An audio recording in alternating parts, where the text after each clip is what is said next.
Okay. It's a little bit of a long story, so I'll do it really. I'll give you like the elevator version. Ashton was into cryptocurrency 9 years ago, and it was. Yeah. Oh, you know what? I'll tell you exactly what it was. We were having like dinner with Gary Vee at the time, and they were talking about crypto, and I was like, this is dumb. This is a bad idea. No, I don't understand this. You can't trust people. You guys shouldn't invest in this.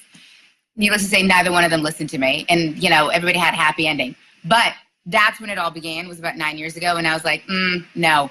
And then as the years went on, I was like, I think I'm on the wrong side of history on this one.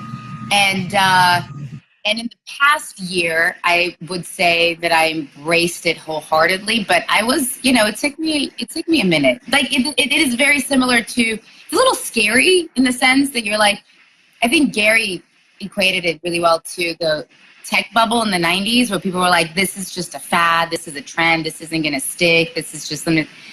I think that I had the same feeling when it came to crypto. I think I was wrong. It's interesting you mentioned Gary Vee because he is really into NFTs, and so that makes sense. You're launching over 10,000 NFTs. Anyone who buys one will have access to an animated short that you created, and the project is called Stoner Cats.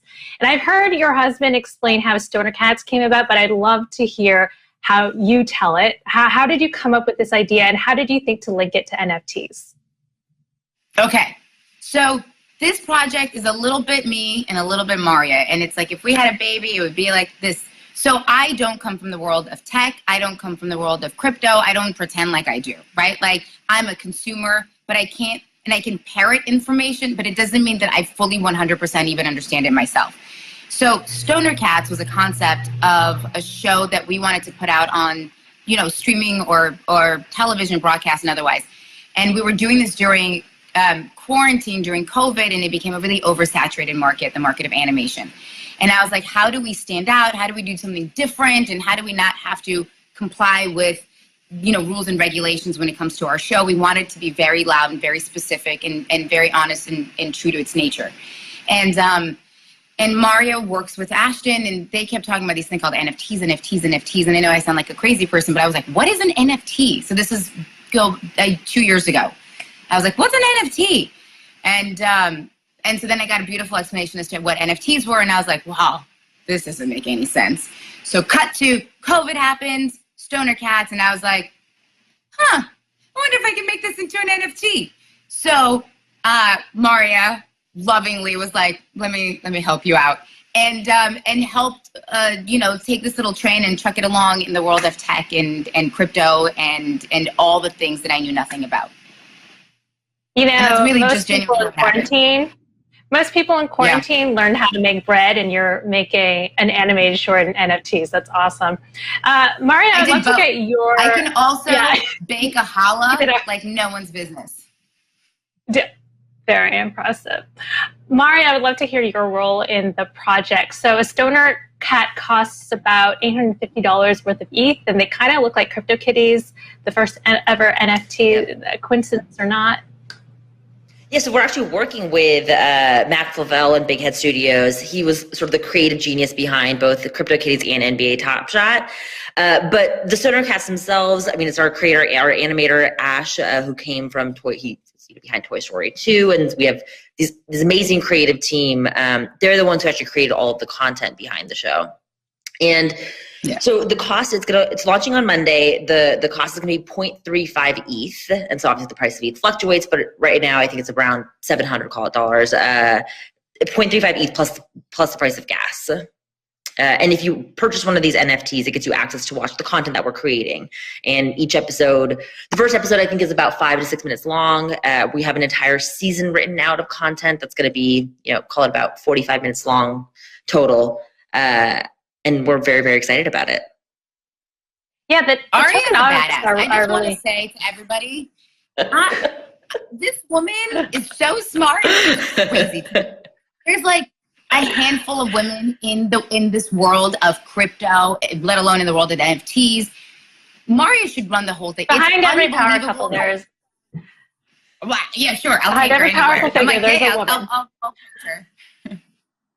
Maaria, the tokenomics are really novel. You know, if you own a token, and if am I getting this right, you get access to a Stoner Cat content, and if you sell your token, the new owner can't watch past content, but can watch new content. No, so if you hold a token, you can watch any of the content that we release. Yeah. So in that moment of time, if you own it, you can watch past episodes, you can watch all the future episodes, whatever it is. So that token is really, like, the way that I kind of think about it is like, it's like your login or your username, or, you know, your access to a streaming network. Okay. Understood. And also a little bit of like ownership in the content. Like you have like a little bit of, yeah. So you're upending the whole system in terms of Netflix, you know, being the centralized mediator between content creators and viewers. You guys are eliminating the middleman in this new model. Yes, so to speak. I do want to say both things can exist in the same world, but in the world that we're creating, yes, there is no studio. So it goes directly to the artists. So it is all very transparent. Yeah. Okay. I want to bring this up because decentralized. You said, speaking of which, there is a viral clip of you and Ashton. Let's play it a bit. Hey, babe. Yeah. What's blockchain? It's like what information stored on. So like, it's, you know, what information is stored on. Hey, babe. Yeah. What's decentralization? Oh, there's not one person in charge of anything. So it's everybody keeps everybody else in check. So there's not one big like unit or entity to uphold everybody to the same code. It's the people holding each other responsible. Hey, babe. Yeah. What's Ethereum? So Ethereum is a general purpose blockchain. All right. First, great explanation of decentralization. Second, what is Vitalik Buterin, the creator of Ethereum, doing in your kitchen? Okay. We may or may not be friends. This is the weirder part about the world that we all live in, okay? And when this whole idea was conceptualized, when I was like, I can do NFTs, how hard can it be? He happened to be having a meeting with Maaria and Ashton, and nothing to do with me. This was like their own little world of things. I got wind that he liked cats. And so I was like, I'm going to become friends with this guy. He seems fun and different. And he speaks Russian. We became friends. Yes, Russian, and also like 7 other languages. Like he's incredibly brilliant. So we're in the same city at the same time. And everyone thinks it's funny because this all started with me going, can't we waive gas fees? Can't we just waive them? I don't understand why can't we waive gas fees? And so the juxtaposition of Vitalik and myself when we're trying to talk about the same things made people laugh. So when he came over for lunch to hang out with us, Ashton thought it'd be really funny to make a video of like how I explain things and then how Vitalik explained things because it makes Maaria and everybody giggle. And then he was like, I'm going to post this. And we were like, oh, okay. Is he involved in the project at all?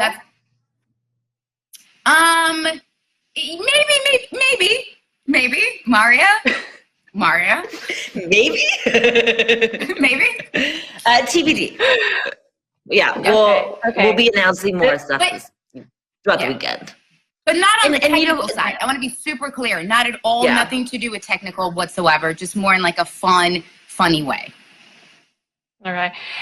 But Stoner Cats has a manifesto, which blows my mind, and a bit of it I'll read. We believe that by using NFTs to reverse finance content, we can innovate and expand upon the old NFT model, maybe a strangely touching story about cats who get high and the women they love coming to terms with her memory loss and her mortality can be our unlikely hero in the story of decentralizing entertainment. And this manifesto, it's quite deep. So what's your deeper philosophy of how NFTs work in the media world?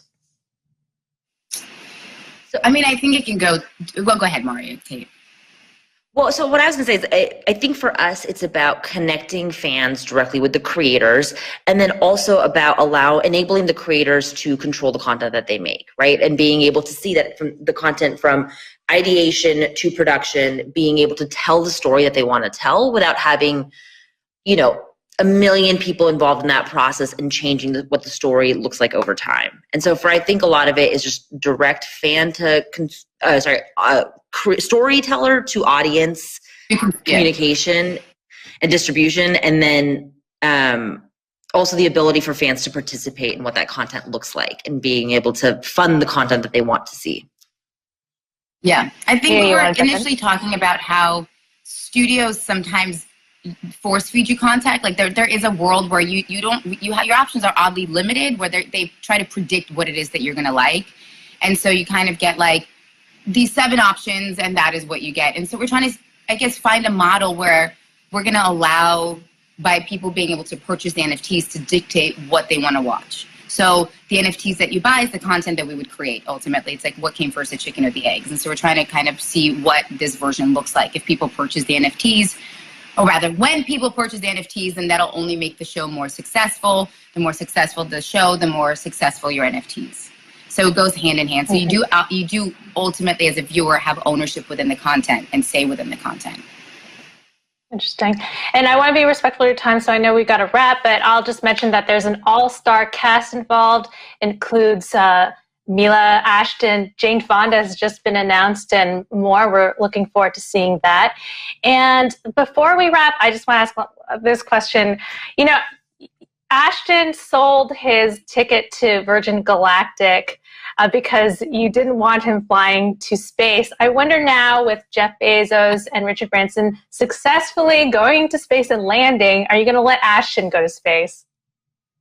No. No, I should say, listen, I think it's really, I know there's a lot of backlash, oddly, for Bezos and for Musk going to space. I think that people are maybe interpreting it the wrong way. I do believe that all this was financed when we weren't necessarily financing NASA and exploration of space. And I do think it's really important to make this seem fun and exciting for young people to get excited about space and exploration of space and want to learn more and see more. And so I think that there's a version of this that I think people need to pump the brakes on. Yes, I think it's ridiculous, don't get me wrong, but I also think it's really important to shine light on the fact that it is important to have space travel, and it is important to keep exploring and seeing what's beyond our limits. Do I think that my husband needs to go into space? No, I don't. That's just my opinion, Maaria. Yeah. Would you? Maria's like, I'd go to space. Who I'm asking the wrong person. Maria's like, tell him to give his ticket to me. Yeah, exactly. This is the wrong person to talk to. Maria's like, I'm in.